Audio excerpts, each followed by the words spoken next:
अस्सलाम वालेकुम रहमतुल्लाहि व बरकातुहू। दोस्तों क्या हाल है, उम्मीद करता हूँ सब ठीक ठाक होंगे। अल्हम्दुलिल्लाह मैं भी खैरियत से हूँ। दोस्तों बाज़ औक़ात जो है ना, बाज़ औक़ात क्या बल्कि अक्सर ऐसे ही होता है कि हम जो तवीज़ करते हैं, मिसाल के तौर पे हमने किसी किताब से देखा, ठीक है, तो उसमें किताब पे देख के या किसी ने बता दिया या किसी वर्क पे देखा या चैनल पे देख लिया, इस तरह से जैसे आप ऑनलाइन देख लेते हैं फ़ेसबुक पे, यूट्यूब पे, इस तरह से तवीज़ात बहुत असर वाले होते हैं वहाँ पर, और बड़ा कुछ लिखा होता है कि ये इतने दिनों में असर कर जाएगा, ये हो जाएगा, वो हो जाएगा, लेकिन होता कुछ नहीं है।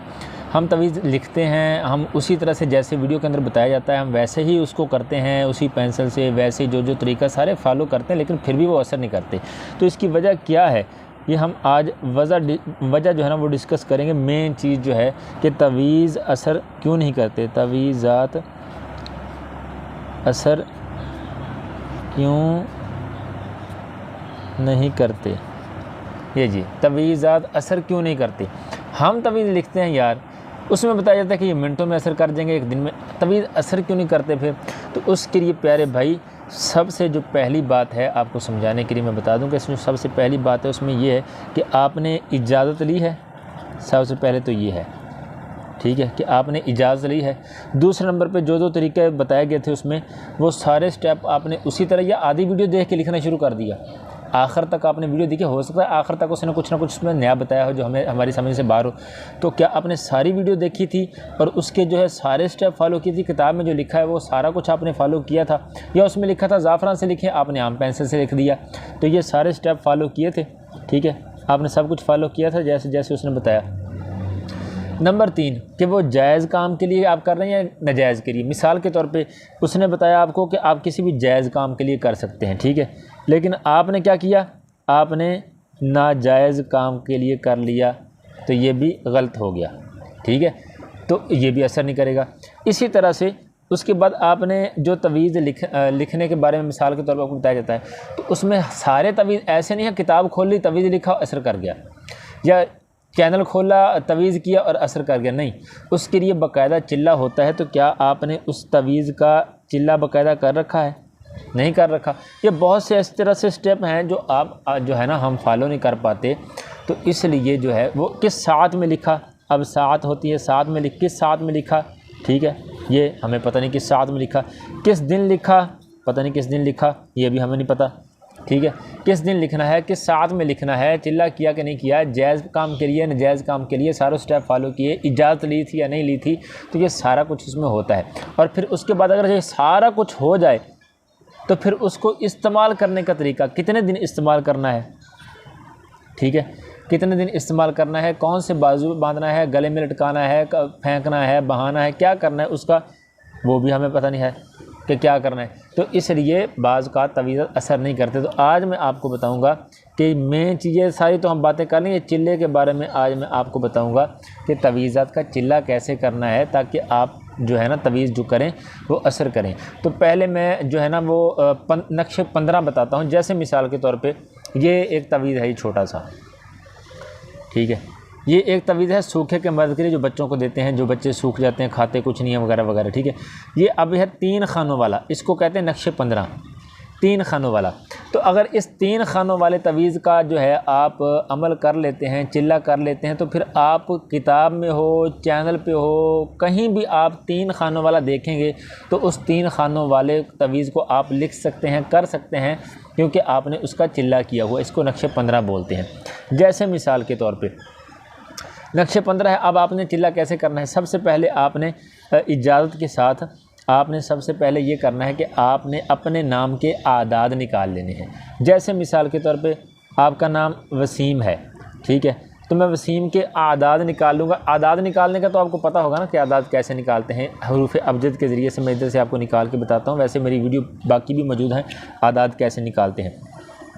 ये है, इसमें देखें, ये वाओ के मैं क्लोज़ करता हूँ, ये वाओ के 6 आ गए, सीन के 60 आ गए, वसीम ये के 10 आ गए, और मीम के 40, ये 60 और 40 110, और ये 6 16 116 आ गए। मज़ीद आप इस तरह से कैलकुलेटर पे भी, इस तरह से मोबाइल पे भी निकाल सकते हैं, कैलकुलेटर अबजद कैलकुलेटर के ज़रिए से, ठीक है।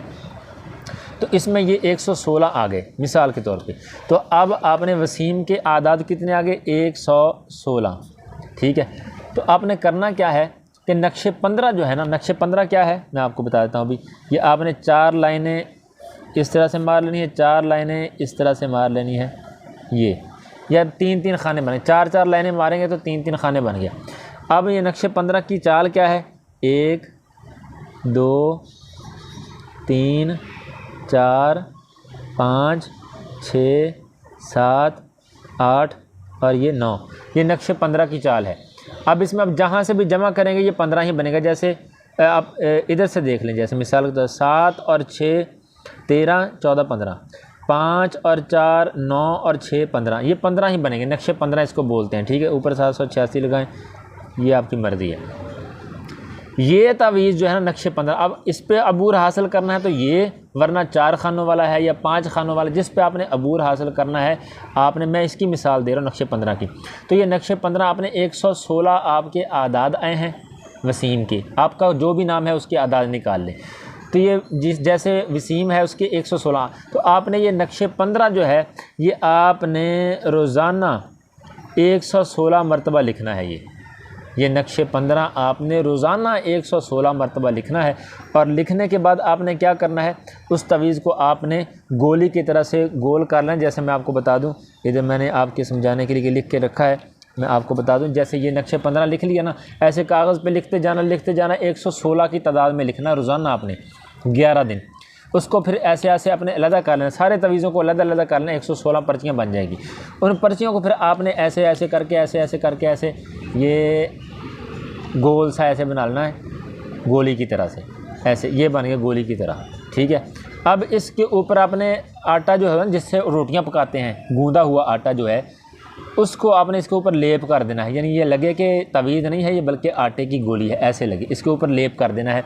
और फिर इन 116 गोलियों को, जो आपके नाम की जितनी भी गोलियाँ बने, इनको आपने फिर ऐसा समुंदर या दरिया या नहर बड़ी जिसमें मछलियाँ वगैरह या जानवर हों जो इसको खा सकें, ये रोज़ाना आपने 116 ऐसे ले जानी है पकड़ के, हाथ में ये छापर में डाल लें और वहाँ जाके ऐसे ढेरी कर देनी है दरिया के अंदर, पानी के अंदर, ताकि मछलियाँ या कोई भी जानवर है उसमें जो रहते हैं वो खा सकें इनको, ये ज़ाया ना हो, वो उनकी खुराक है ये आपने 11 दिन इस तरह से करना है। अपने नाम के आदाद निकाल के इस तवीज़ को 116 मरतबा लिख के, ये 15 वाला करना है तो इस ये ले लेंगे, 4 खानों वाला करना है तो वो ले लेंगे, 5 खानों वाला करना है तो वो ले लेंगे। अब 116 मरतबा रोज़ाना 11 दिन तक आपने करना है, सिर्फ 11 दिन। ठीक है, रोज़ाना बिला नागा आपने 11 दिन इसको ऐसे ही करना है। 11 दिन के बाद आपका ये चिल्ला पूरा हो गया। अब आप क्या करेंगे कि जो भी आप तावीज़ लिखेंगे, जहाँ से भी किताब में देखेंगे, मिसाल के तौर पे आप किताब ऐसे खोली, ठीक है, आपको किताब के अंदर कोई तवीज़ मिल गया आपकी पसंद का, ठीक है, तो आपने उस पर जो है तवीज़ लिखेंगे तो वो असर नहीं करेगा। लेकिन अगर आपने ये अमल चिल्ला किया होगा तो आप, जैसे ये है, ठीक है, अब ऐसे लिखेंगे तो असर नहीं करेगा। लेकिन अगर आपने चिल्ला किया तो आप इसको ऐसे लिखें, लिखने के बाद देखें उसका तमाशा फिर कैसे असर करता है। ठीक है, तो इस तरह से उम्मीद है आपको समझ आ गई होगी। फिर भी कुछ पूछना हो, मैंने कोशिश की है समझाने की, फिर भी अगर कोई रहता हो, कोई ना समझ आई हो, कुछ पूछना हो तो आप बिला झिझक कमेंट में रब्ता कर लें। इंशाल्लाह कोशिश की जाएगी आपकी रहनुमाई करने की।